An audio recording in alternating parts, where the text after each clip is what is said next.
नमस्कार, one India Hindi में आपका स्वागत है और मैं हूं आपके साथ विवेक। अंतरिक्ष में बेकाबू हो चुका चीनी रॉकेट अब मुसीबत नहीं बनेगा। 21,000 किलो के इस चीनी रॉकेट लॉन्ग मार्च 5B ने अमेरिका की चिंता बढ़ा दी थी। हालांकि अब यह संकट टल गया है। वो इसलिए क्योंकि चीन के सबसे बड़े रॉकेट के कुछ हिस्से 9 मई की सुबह हिंद महासागर में गिरे। बताया जा रहा है कि रॉकेट का ज्यादातर हिस्सा पृथ्वी के वायुमंडल में घुसने के समय ही नष्ट हो गया, जो काफी राहत भरी खबर है। न्यूज एजेंसी रॉयटर्स के मुताबिक रॉकेट मालदीव आइलैंड समूह के पश्चिम में गिरा। चीन ने 29 अप्रैल को रॉकेट लॉन्ग मार्च 5B लॉन्च किया था।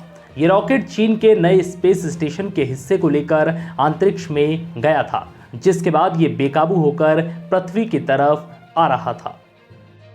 चीनी मीडिया के मुताबिक सुबह रॉकेट भारतीय समयानुसार 7:54 पर वायुमंडल में घुसा था। इस घटना की कई दिनों से सोशल मीडिया और अंतर्राष्ट्रीय स्तर पर चर्चा चल रही थी। क्योंकि रॉकेट बेकाबू होकर दोबारा पृथ्वी पर गिर रहा था, तो किसी को अनुमान नहीं था कि ये कहां लैंड करेगा। इससे सबसे ज्यादा परेशान अमेरिका था, क्योंकि अंदाजा लगाया जा रहा था कि ये अमेरिकी शहर पर गिर सकता है।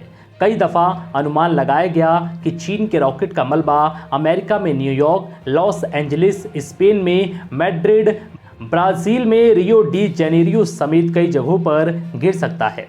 हालांकि कोई भी रॉकेट की दिशा का सही अनुमान नहीं लगा सकता था, क्योंकि पृथ्वी के गुरुत्वाकर्षण की वजह से गिर रहा था। सामान्य रूप से रॉकेट पृथ्वी के ऑर्बिट तक नहीं पहुंचता है और नियंत्रित ढंग से पृथ्वी पर लौट जाता है।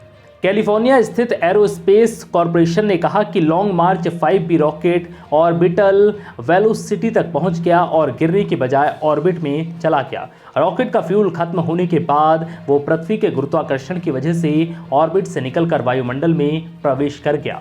चीन का ये रॉकेट 98 फीट ऊंचा और 20 टन वजनी था, इसलिए इसके कुछ हिस्से नष्ट होने से बच गए और कोई बड़ा हादसा नहीं हुआ। फिलहाल इस वीडियो में इतना ही। नमस्कार।